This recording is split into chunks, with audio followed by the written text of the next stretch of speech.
Toute l'actualité politique et parlementaire, c'est le journal de 19 h de Public Sénat. Bonsoir à tous. Voici les titres de ce lundi. Offensive du gouvernement contre les dérives criminelles en Corse avec en exergue la dénonciation du blanchiment d'argent sur l'île et notamment dans l'immobilier et le sport. Les explications dans ce journal de Christophe Forcari, notre confrère de Libération. Forte contestation du professeur Serralini avec ses rats déformés par les tumeurs. Son étude sur les OGM réfutée aujourd'hui par 2 organismes sanitaires français. La réaction dans ce journal de l'ancienne ministre Chantal Jouanneau, qui s'exprimera également comme ancienne ministre sur la chute finale de Lance Armstrong et qui répondra bien sûr aux UMP choqués par son ralliement du week-end à Jean-Louis Borloo. Montée de la tension politique au Liban où l'opposition au gouvernement relance son offensive après l'attentat qui a coûté la vie au chef de la sécurité, bête noire du régime syrien. Il y a eu de nouveaux affrontements aujourd'hui dans la capitale du Liban. La question de la compétitivité de l'économie française devient-elle embarrassante pour le gouvernement? La trajectoire qu'indique Louis Gallois d'après les fuites de ce week-end n'est pas celle que semble vouloir privilégier l'exécutif. Pas moins de 18 ministres se sont retrouvés aujourd'hui à Matignon, mais sans aborder encore la question du coût du travail. Jérôme Rabier. Réunion au sommet pour reprendre en main le dossier compétitivité. 18 ministres convoqués, la presse conviée, le tout pour prouver que le gouvernement considère comme prioritaire ce dossier. Après les premières fuites sur le rapport Gallois qui préconiserait une hausse de la TVA et de la CSG pour baisser les charges sur le travail, le gouvernement a voulu montrer qu'au final, c'est lui qui trancherait. Ce rapport Gallois est un rapport qui est une contribution extrêmement importante, mais il est logique aussi que de notre côté, les administrations, les ministères, nous menions notre propre démarche pour être prêts.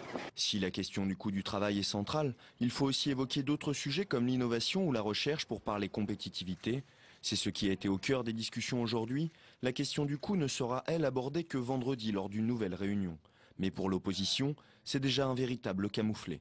On a demandé à un grand patron de gauche d'expertiser, d'auditionner, de faire des propositions, et au bout de 3 mois, il propose ce que finalement Nicolas Sarkozy avait proposé dans sa campagne des présidentielles. Et visiblement, vu les premières réactions aux premières pistes de Louis Gallois, on peut s'inquiéter. Pas vraiment enterré, mais largement minimisé, le rapport Gallois au complet est toujours attendu pour le 5 novembre prochain. Un séminaire gouvernemental est prévu dès le lendemain pour rendre les premiers arbitrages du gouvernement. Et alors que les chiffres du chômage vont augmenter dans les mois qui viennent, c'est ce qu'a annoncé ce week-end le ministre du Travail, Michel Sapin, qui prépare donc les esprits. Les départements s'engagent à s'impliquer davantage. En échange, l'État débloque aujourd'hui une aide d'urgence de 170 millions d'euros, une aide exceptionnelle pour les départements qui n'arrivent pas à faire face à leurs dépenses sociales. 10 mesures pour renforcer la lutte contre le crime organisé en Corse, c'est la réponse du gouvernement à l'assassinat de l'avocat Antoine Solacaro. Le lien est clairement établi donc entre la recrudescence des règlements de compte, 15 morts depuis le début de l'année, et le gangstérisme financier. Cécile Sixou. Jean-Marc Ayrault s'attaque au portefeuille des délinquants corses. Selon lui, la plupart des homicides commis sur l'île de Beauté sont bien dus à des affaires économiques et financières. Une attention particulière sera portée à la lutte contre le blanchiment, notamment dans le domaine de l'immobilier et y compris du sport, ainsi qu'aux procédures de marché public, aux autorisations d'urbanisme et plus particulièrement au respect de la loi littorale ainsi qu'au trafic de drogue. Pour démanteler les circuits mafieux, le chef du gouvernement donne plus de moyens aux sections financières des enquêteurs. Outre la police judiciaire corse, qui sera dotée de 14 agents supplémentaires, les effectifs du GIR, de la gendarmerie et des services de sécurité intérieure seront également renforcés. Autre annonce, la création d'une cellule interministérielle de coordination. Enfin, mesure déjà connue, le Premier ministre propose de mettre en place une politique pénale spécifique à l'île. Objectif, mieux organiser le travail entre les différents parquets imbriqués dans les affaires corses. Les ministres de la Justice, Christiane Taubira, et de l'Intérieur, Manuel Valls, se rendront sur place en novembre. Avec nous donc Christophe Forcari, notre confrère de Libération. Bonsoir, connaisseur du dossier corse. D'abord, la Corse gangrénée par les mafias financières. Est-ce que ce diagnostic gouvernemental avait été auparavant porté avec autant de netteté et d'acuité, selon vous?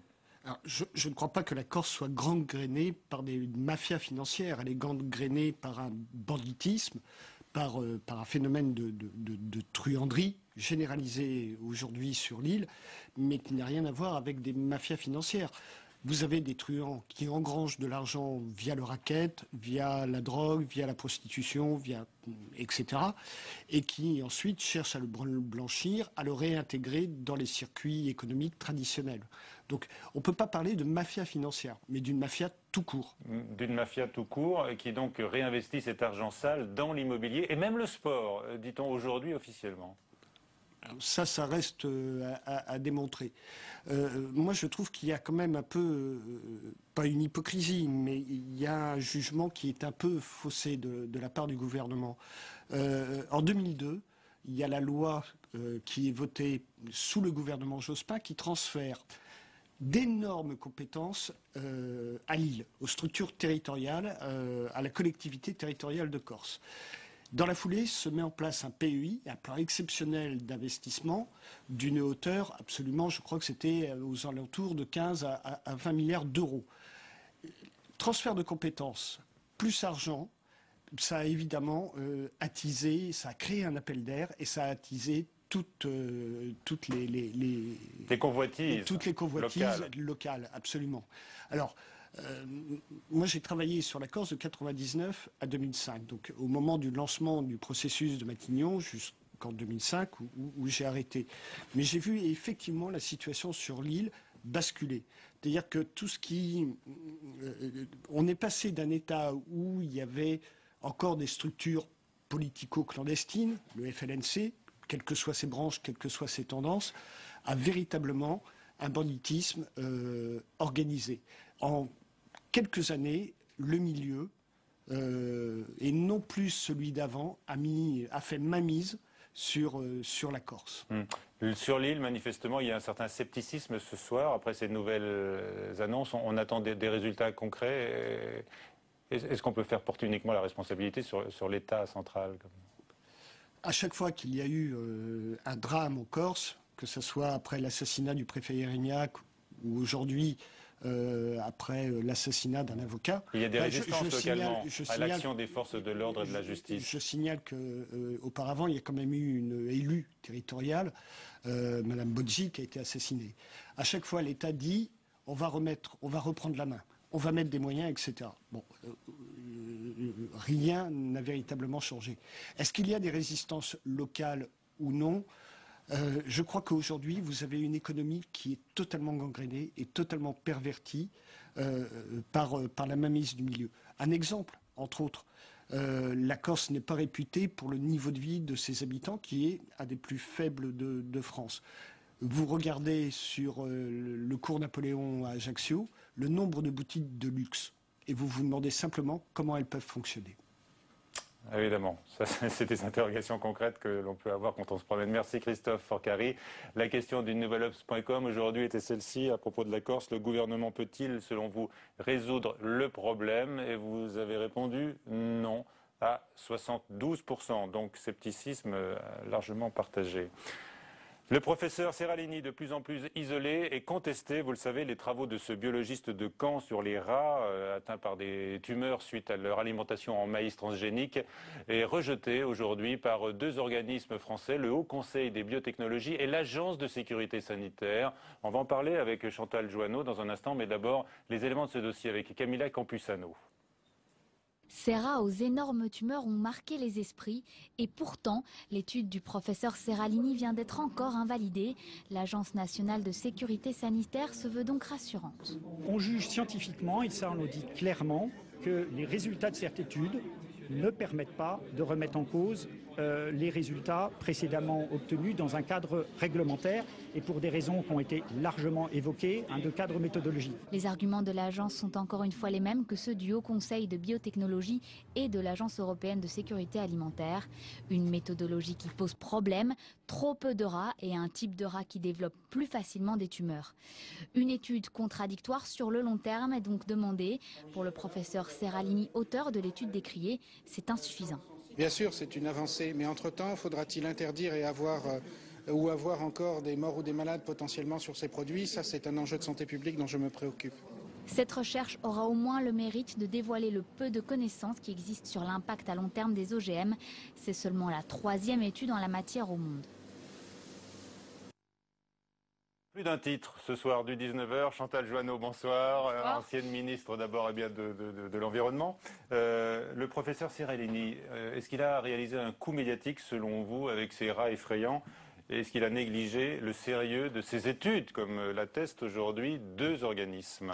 Non, je ne me prononce pas sur les conclusions de l'étude, j'en ai pas les compétences. Simplement sur la méthodologie, l'avantage de cette polémique, c'est vraiment de montrer qu'en termes de méthodologie, il faut qu'on se mette d'accord. Et justement, les agences ont repris la nécessité d'avoir des études à plus long terme, contradictoires, avec plus de rats évidemment, pour vraiment avoir les idées claires. Et c'est quelque chose que nous avions, quand on était au gouvernement, avec Jean-Louis Borloo, on l'avait porté ce dossier-là auprès de l'EFSA, auprès de l'agence européenne. On leur avait dit, votre méthodologie ne va pas. Il faut des études à long terme, il faut une analyse pluraliste contradictoire. Et ben, j'espère qu'au moins ça aura une vertu, c'est qu'ils amélioreront leur protocole d'expertise. Tout le monde est d'accord pour dire qu'il faut mener des études de long terme. En attendant, on ne sait plus qui croire. Est-ce que vous le croyez, vous, le professeur Seralini? Est-ce que c'est un lanceur d'alerte crédible sur les OGM, oui ou non, selon vous, Chantal Joanneau? C'est un lanceur d'alerte sur le manque d'expertise, très clairement. Sur les OGM, sur les doutes, sur le danger qu'il peut y avoir, c'est des dangers à très long terme. Aujourd'hui, les agences nous disent qu'il faut relativiser ces propos. Ceci dit, il y a un doute. Et c'est la raison pour laquelle nous, on avait pris un moratoire sur les OGM en disant très clairement, on a des doutes en termes d'impact et sanitaire, mais surtout environnemental. Par contre, en termes de bénéfices pour la société, on ne les voit pas. On ne les voit pas, il n'y a pas moins d'intrants phytosanitaires sur ces OGM, il n'y a pas besoin de moins d'eau. À l'inverse, on voit bien les avantages pour Monsanto. Donc, on fait un moratoire sur les OGM. Donc, en attendant, on interdit toujours ce maïs transgénique. Qui ne nous apporte rien. Est-ce que vous croyez les instituts sanitaires, ceux qu'on a évoqués, est-ce qu'eux-mêmes sont indépendants véritablement? C'est contesté. La seule mesure de l'indépendance, vous savez, c'est pas la question des financements, on s'obsède sur cette question des financements. Ça compte quand même, savoir si ce sont les... La vraie indépendance, et tous les experts vous le diront, c'est qu'il y ait une analyse qui soit pluraliste et contradictoire. Et que les données soient transparentes. Aujourd'hui, les données, par exemple pour Monsanto, ne sont pas transparentes. Et le caractère pluraliste et contradictoire aussi n'existe pas. Donc le principal aujourd'hui pour l'indépendance, c'est ça. Allez, toute autre chose. Et là, c'est à l'ancienne ministre des Sports que je m'adresse, Chantal Joanneau. Lance Armstrong déchu, donc il perd aujourd'hui ses 7 victoires dans le Tour de France. L'Union cycliste internationale n'a pas eu d'autre choix que de suivre les conclusions accablantes de l'agence américaine antidopage. Quelle image vous avez-vous ce soir de ce héros américain? Ah non, mais c'est terrible. Je veux dire, quand une légende tombe, c'est terrible. Parce qu'au-delà de Lance Armstrong, évidemment, c'est le monde du sport qui est atteint par cette polémique. Donc ça, c'est terrible. Et ce qui est terrible, c'est que ça intervienne si longtemps après, alors qu'en plus, la France avait quand même tiré la sonnette d'alarme sur ce sujet. On s'en doutait quand même, hein, il y avait des on s'en doutait, mais vraiment une légende qui tombe dans le domaine du sport, alors, quelle image, ça fait un mal. Quelle image a-t-il pour vous, Armstrong? Écoutez, quand j'étais ministre des Sports, il y avait déjà beaucoup de polémiques autour de Lance Armstrong. Ce soir, votre image de l'ancien champion? C'est un tricheur, c'est pas un sportif, malheureusement. Malheureusement, parce que vraiment, je pense qu'il y a beaucoup de personnes qui s'étaient projetées à travers cette légende. Est-ce qu'on peut s'enthousiasmer en disant que c'est un jour historique pour le sport propre? C'est ce que dit l'USADA, l'agence américaine, en précisant, attention, rien ne garantit que le sport va devenir propre. On va dire que c'est une avancée parce qu'on n'a jamais pris de décision aussi forte. Mais je ne pense pas que pour le sport, ce soit un jour historique. Vous avez envie de sourire quand même parce qu'il y a eu beaucoup d'hypocrisie toutes ces dernières années, notamment de l'Union. Le monde du sport aujourd'hui souffre par cette décision. Il souffre aussi, je voudrais le dire parce que c'est un homme que j'adorais, qui est le directeur technique national de la Fédération française de natation, qui est décédé hier. Et ça me touche beaucoup parce que je pense qu'on lui doit énormément sur la réussite de notre équipe. Allez, on parle politique maintenant ? Alors, votre passage de l'UMP à l'UDI de Jean-Louis Borloo provoque beaucoup de fracas, Chantal Joanneau. Vous dites avoir voulu cesser d'être une petite dissidente interne, mais écoutez ce que dit de vous Philippe Goujon, le président de l'UMP à Paris, rencontré il y a quelques instants par François Goulin. on est toujours déçu quand on fait confiance à une candidate et qu'on voit sa confiance trahie par cette candidate. Elle doit ses mandats à l'engagement derrière elle des militants et des adhérents et des électeurs de l'UMP qui ont voté pour elle essentiellement parce qu'elle était à la tête d'une liste UMP.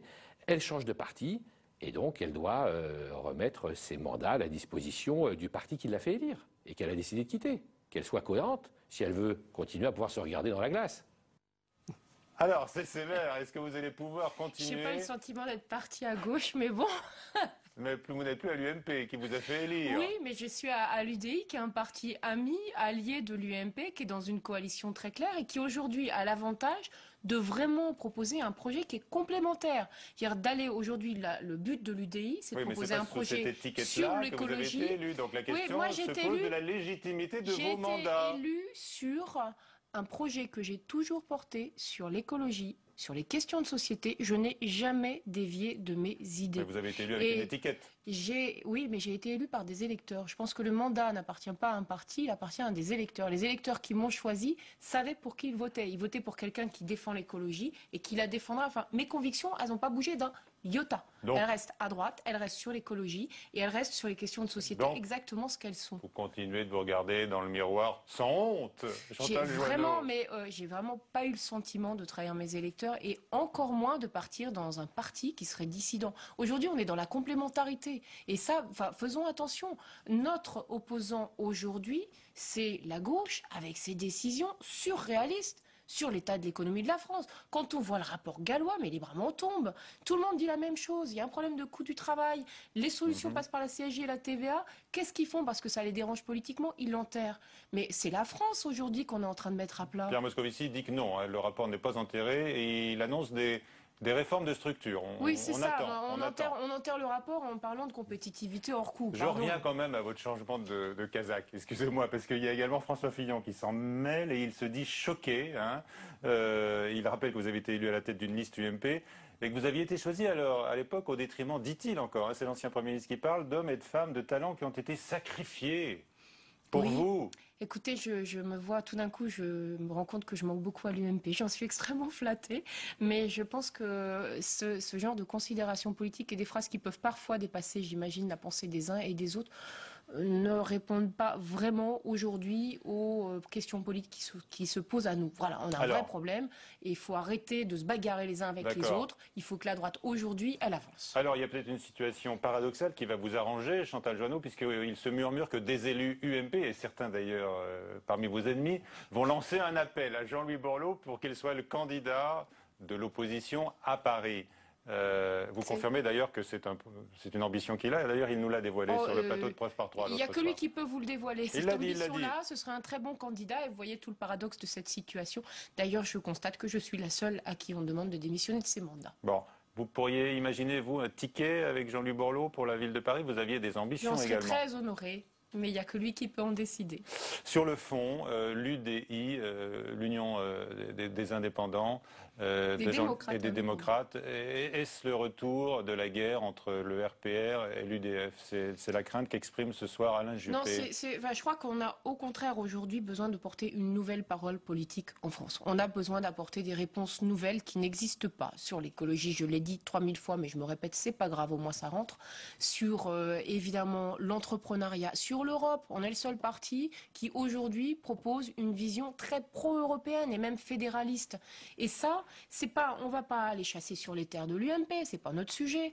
On va aujourd'hui, nous, essayer de rassembler des personnes qui se retrouvent pas, qui sont soit des déçus du MoDem ou du Centre, soit des déçus d'Europe Écologie, qui portent tout sauf l'écologie, sauf l'Europe. Des déçus de l'UMP aussi, comme vous. Non, mais moi, je suis pas un problème d'être déçu de l'UMP. Je pense que je suis plus en cohérence et plus sur ma ligne. C'était même, à la limite, on pouvait se poser la question de dire, attendez, l'UDI dit exactement la même chose. Pourquoi est-ce que vous, au contraire, vous ne venez pas renforcer l'UDI pour vous allier avec l'UMP, être plus forts ensemble? Aujourd'hui, la guerre des droites, c'était dans une période où la droite était au pouvoir.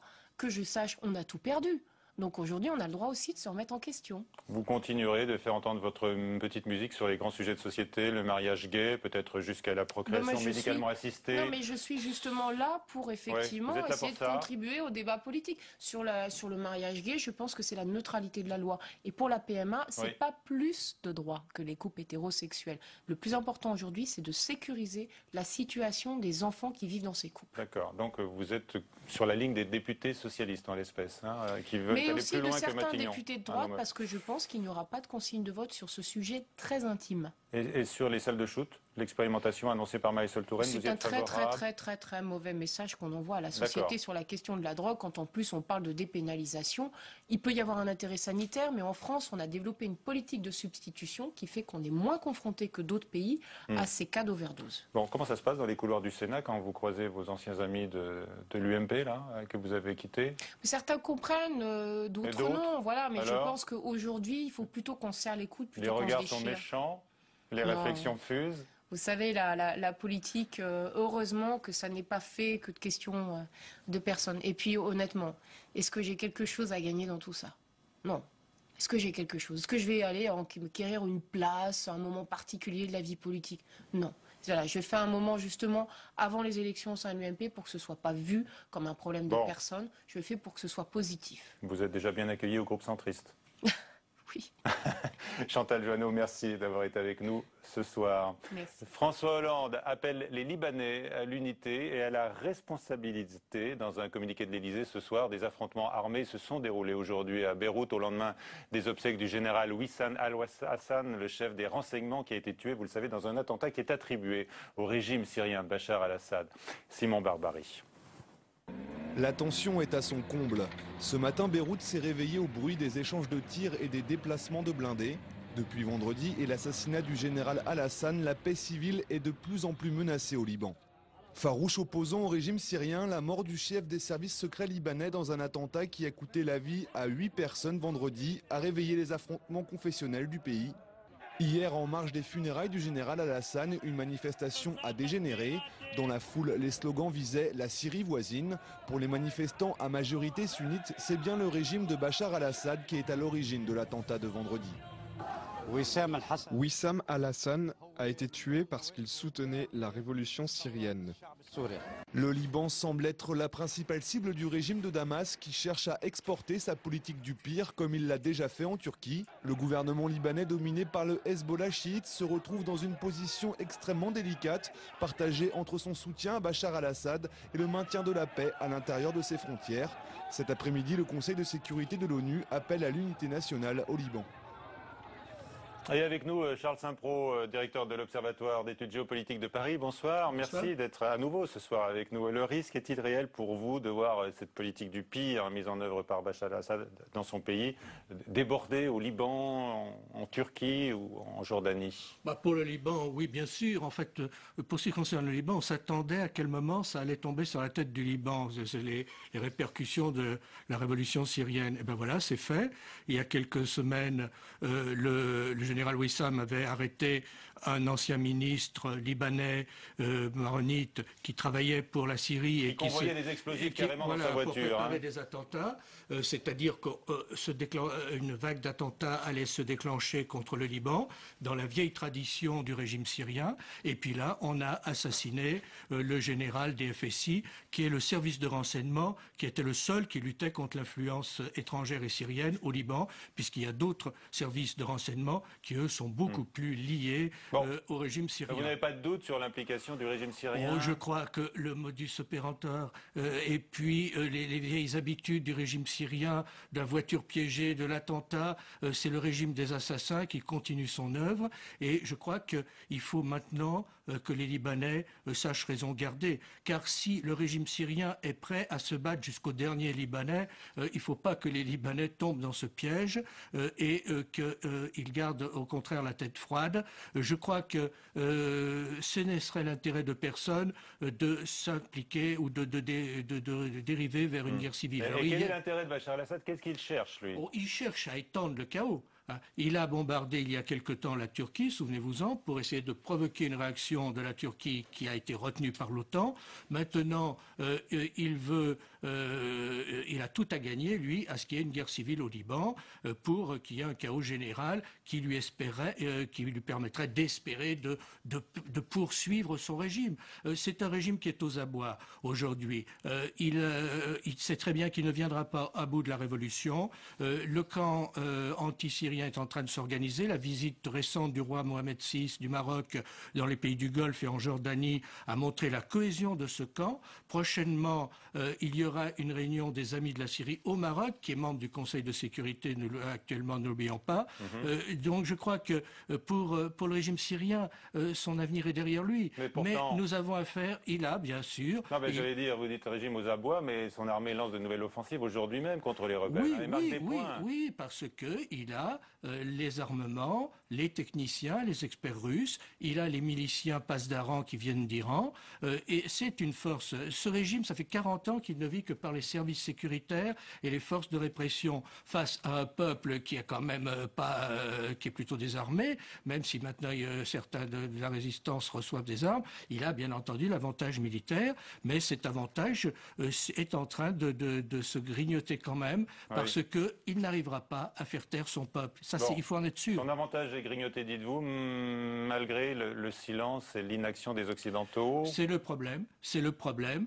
Dans la mesure où la Russie et l'Iran soutiennent à bout de bras le régime syrien, on peut penser que l'Occident est un peu trop en retrait. C'est vrai qu'il y a... Modérément, il y a une tribune dans Le Monde ce soir. Assez de dérobades. Il faut intervenir en Syrie. Vous l'avez lu, c'est signé par Bernard-Henri Lévy, vous savez, André Klutzmann. Les signatures de M. Bernard-Henri Lévy me sont assez sceptiques.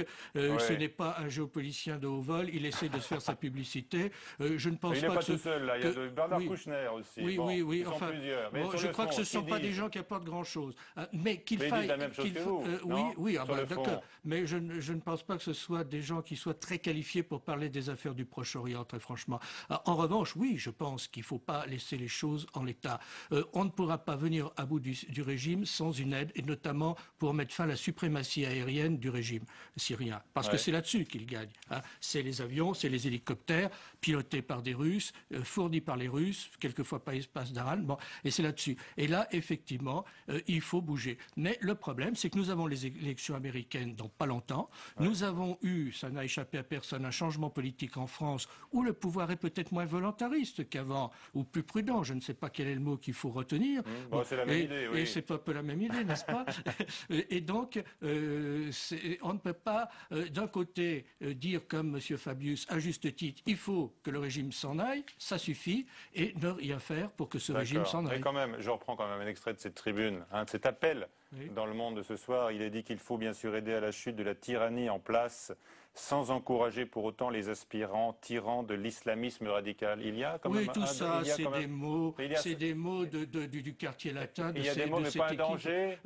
Il est très limité. Je crois que c'est mal connaître le peuple syrien que de penser qu'il pourrait tomber dans des pièges extrémistes. C'est un peuple qui a une vieille tradition politique et démocratique depuis les années 40, 50, et je pense que le peuple syrien sera assez grand pour bâtir son avenir sans avoir besoin de leçons de punitifs de Saint-Germain-des-Prés ou d'ailleurs. On a compris votre message, votre double message ce soir, Charles Saint-Pro. Merci beaucoup, c'est la fin de ce journal.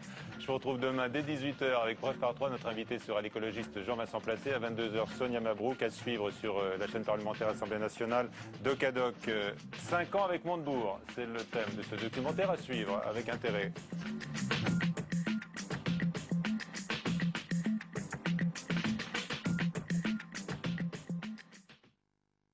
Je ne me vois pas dire à mes parents, j'ai pas été votée.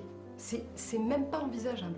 On se forge notre avis, mais il y a forcément des similitudes avec ceux de nos parents. Tuer symboliquement son père, ça peut être aussi voter différemment de ce qu'il me semble qu'il pouvait voter. À table ou avec mes enfants, je ne parlais jamais politique. Tu parles, et quand je te réponds, t'écoutes pas, tu parles.